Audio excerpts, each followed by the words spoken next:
Workers uncovered this 150-year-old secret from beneath a building site, and it's mind-blowing. A Boston building site came to a dramatic standstill in May of 2016 when construction workers uncovered an astonishing artifact. Indeed, the find was so rare and amazing that it set the city chattering with excitement. Located in the city's prestigious Seaport District is a thriving hub for high-rise condos, upscale eateries, and towering office blocks. In fact, billions of dollars have been invested in the waterfront zone.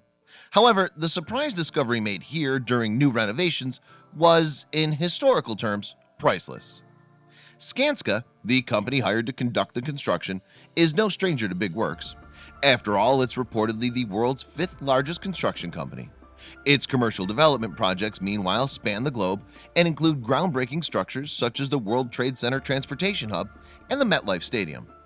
In this case, Skanska has been commissioned to build a 17-story office building with 400,000 square feet of space within walking distance of the piers lining the Seaport District.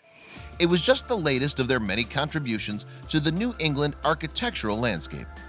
Despite national and state preservation laws, though, the company was not legally obligated to halt construction work when it stumbled upon the important find. But it did, for a week, because it's not every day you make the chance discovery of a shipwreck from the 19th century. You certainly come across a lot of interesting things when you do below-grade excavation, but I've never seen anything like this in my career. Sean Hurley, a Skanska executive, told WBZ-TV. Indeed, the find was so unique and fascinating that it would require expert help to unravel its mysteries. We're extremely fortunate that they saw the importance of the shipwreck. Joe Bagley, one of 5 archaeologists entrusted with investigating the site, told Boston.com. We're very happy to have the opportunity to document it. However, the remains of the ship were far too delicate to move. With a limited window of opportunity, then, the archaeologists raced against the clock to learn everything they could before construction work was scheduled to recommence. The archaeologists carefully set about documenting the 50-foot-long ship with stereoscopic cameras. They dug trenches, mapped the interior planks, and uncovered the bow, the inner and outer hull, and the mast set. Piece by piece, they started to fit the puzzle together. Plus, a team of experts from Cambridge's Institute of Digital Archaeology even flew back early from the Venice Biennial exhibition to make a 3D scan of the wreck. The team is experienced with documenting and reconstructing archaeological wonders, including artifacts that ISIS destroyed in the Middle East. The final 3D image will serve as a permanent record of the ship after Skanska has completed its construction work.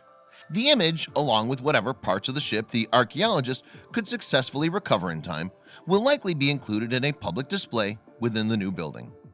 The initial investigations revealed that the top of the ship had been lost in a fire and that only the bottom remained. Nonetheless, the archaeological team recovered several intriguing artifacts: broken ceramic vessels, cutlery, burned dishes, and building equipment. A collection of loose nails enabled the archaeologists to put a date on the ship. It looks like it's a mid to late 19th century sloop, Bagley told The Guardian. But what had been the ship's purpose, and how it had ended up buried in Boston? The first major clue was the discovery of its abandoned cargo, barrels of lime. Since Roman times, lime has been used to mix concrete. In the 19th century, it was also used in the manufacturing of paper. Moreover, the discovery of a barrel lid marked Rockland hints that the ship may have sailed from Rockland, Maine, which was once home to a thriving lime industry. The barrels were probably meant for use in Boston's 19th century construction boom, but never made it to shore. After all, the ship sunk in Boston Harbor's mudflats, then known as the Dorchester Flats. During the 1880s, the area was transformed into landfill, which explains why the ship was discovered on land nearly a quarter of a mile from the water's edge. One possible explanation for the vessel's destruction is that it caught fire after its cargo of lime mixed with water to produce highly flammable acetylene. It's not known if the ship was deliberately run aground or whether it crashed into the flats by accident. Joe Bagley saw an interesting connection between the ship carrying building materials and being discovered more than a century later on a Boston building site. They're really part of the same narrative of Boston growing as a city, he told the Associated Press. This ship is not the first to have been uncovered in Boston, and there are thought to be numerous wrecks under the harbor. To me, what it says is that history is everywhere in Boston. Sometimes we have to dig a little deeper to find it, Bagley told reporters. However, the ship is the first to have been found in that part of the city, and it's only the second to have been found on land. Plus, thanks to Bagley and his team and the generosity of Skanska, it has now been documented for all time.